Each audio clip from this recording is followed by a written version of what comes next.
Hello friends, today currency exchange rate of United Arab Emirates Dubai Dirham and Bangladeshi Taka. 10,000 Dubai Dirham equal 3,25,896 Bangladeshi Taka. 5,000 Dubai Dirham equal 1,72,948 Bangladeshi Taka. 2,000 Dubai Dirham equal 65,179.20 Bangladeshi Taka. 1,000 Dubai Dirham equal 32,589.60 Bangladeshi Taka.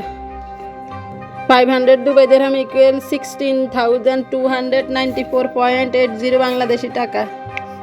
200 Dubai Dirham equal 6,517.92 Bangladeshi Taka. 100 Dubai Dirham equal 3,258.96 Bangladeshi Taka. 50 Dubai Dirham equal 1,629.48 Bangladeshi Taka. 20 Dubai Dirham equal 651.79 Bangladeshi Taka. 10 Dubai Dirham equal 325.90 Bangladeshi Taka. 1 Dubai Dirham equal 32.59 Bangladeshi Taka.